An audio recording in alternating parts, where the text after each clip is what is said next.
大家さんどうしたんだろうね。カッパ、お前いい子だから大家さん呼んでおいて。ほら、どこ行くんだ。大家さん呼びに行くんだ。そうかそうか。よし、行ってこい。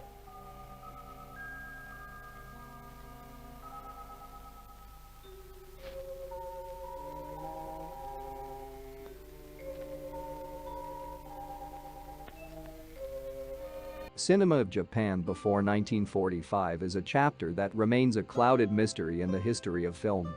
Often disregarded, unknown and isolated due to not being exposed to Western audiences is not discussed ever so often like Soviet cinema.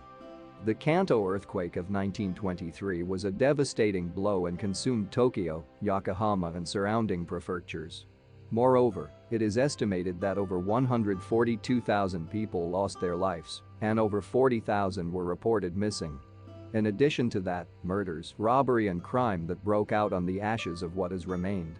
Fire consumed cities, people and the monuments of culture including films. As it was not enough, whatever was rebuilt and recovered was finished off by World War II bombings. Two tragedies consumed estimated 90% of films made before 1945. Films have been lost forever, without any known surviving copies left. Yet somehow, 3 of 26 features of Sadao Yamanaka survived. The surprising fact is that it happens to be his last 3 films. In recent few years, new releases have been issued to Western audiences introducing great films that remain as forgotten gems filmed before 1945. Let's have a look at Sadao Yamanaka and his style. Sadao Yamanaka was a young actor that left a visible mark on Japanese films. He was born on November 7, 1909 in Kyoto. He was the youngest of the 7 children in his family. After a bumpy start as a teenager, he started his career as the assistant director in Makino Company, but did not have very good opinions, sometimes described as lazy. Few years later in 1932, he moved to Kanjuro Productions, where he started directing Jitageki films, which are known as period dramas. He was doing well in the eyes of some critics, and his talent started to show. To perceive more fruitful career he moved from company to company, and he finally settled at famous Nakatsu at last. All of the surviving films were done under Nakatsu.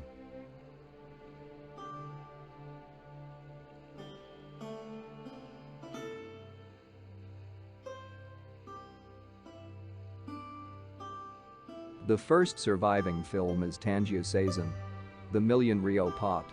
Yamanaka took the character of well-known Ronin, Tanjio Seisen from the successful series by Daisuke Do.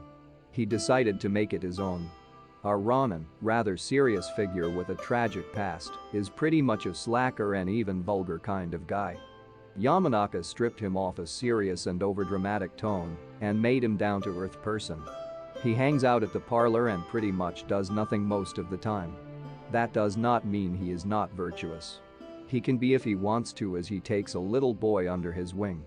Here we can notice Yamanaka's trademark being eclectic. He introduced satire, comedy and humor, but in the same time he can maintain the humanity when required. Seisen also resonates heroes that are yet to come. He is a cripple like Satoichi. He has no arm and has only one eye and is rather simple-minded. In addition to that, he is rather lazy, bored and has no real intention of doing anything. He also uses a lot of his intellect as he is not keen to do a lot of work. In my belief, he is also a protoplast of Akira Kurosawa's Sanjuro. Another hero of Million Ryo Pot is a young man and a black sheep of the Yagyu clan, Genzaburo. He inherits the pot as a trash item and complains about his fate. Ungrateful, he sells it to a homeless wanderer, only to find out about the legend of the Yagyu pot. It contains the map to a treasure and is worth 1 million ryo. As more characters get involved, including a little boy that also is unaware of the value of the pot, the gossip starts to take its toll. Everyone is looking for the pot. The comedic setup is perfect and the outcome surprising. Yamanaka manages to include multiple heroes, which is another signature of his late style. He also drifts away from traditional kabuki techniques, using a troupe of actors to give the roles more naturalistic tone. He focuses on regular people and pretty much follows anticlimactic tone, which is way ahead over typical narrations of his time. Million Ryo Pot remains funny, fresh and well executed to this day, and is definitely something else considering the time of its release. Yamanaka makes it look effortless and light, which is the essence of comedy. It remains his most accessible film.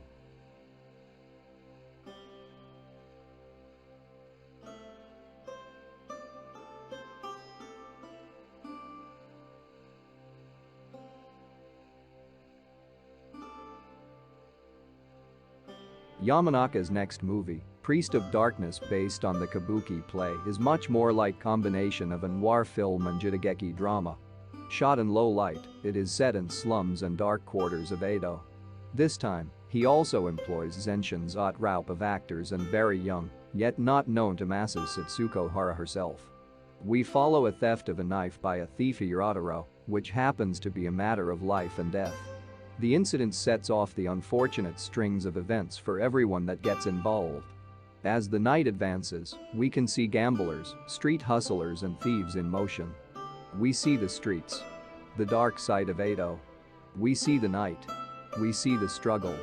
It is his darkest film, where he explores themes of crime, punishment, theft, sacrifice. Although it is not humorless, he mixes the style of a period drama, comedy and noir elements.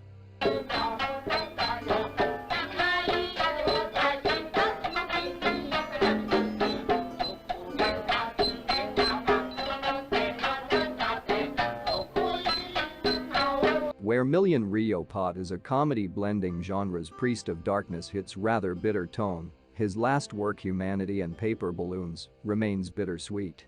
Here we can see that his style has evolved again. Better than ever, he also has a DP, Akira Mamura. Mamura, working with the big names in Hollywood, is a perfect match as Yamanaka was inspired by American cinema.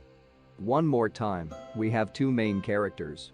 Shinzo the hairdresser and Unno the masterless Ronin, once son of a great warrior. They are both neighbors living in the slum quarter in Edo period. The plot is the most advanced yet, and Yamanaka is exploring the life of addiction, regrets, hopes, morality, duty, ethics and other human-centered themes. Their stories run parallel but are two different ends of the same stick. One hero is struggling with alcohol addiction, where the other is a chronic gambler. Both are connected by financial difficulties. We observe their struggle as the plot goes on. The plot, however, does not follow cliches. The writing turns the capabilities of our heroes upside down.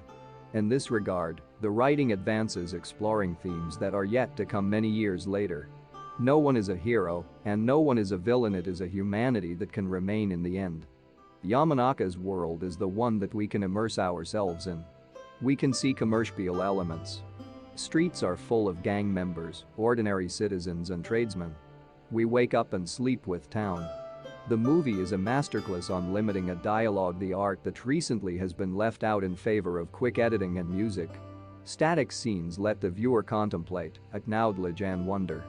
Paper balloons is a theme. This theme represents fragile nature, our hopes, our struggles and everything that is considered human. The story of Yamanaka is resonating his films as well. Young director and a friend of Yasujiro Ozu has to leave country and is sent to Manchuria, where he dies of dysentery, only 28 years old. He also leaves his last wish and a testament.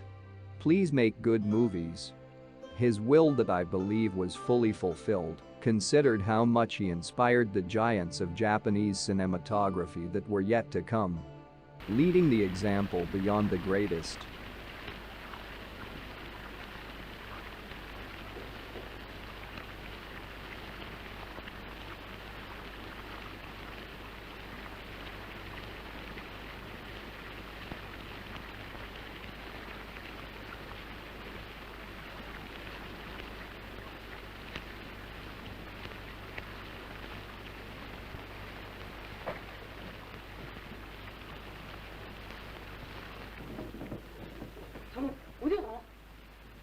お嬢様帰ってらっしゃるか。あれ、お嬢様は番頭さんがお供してったんですよ。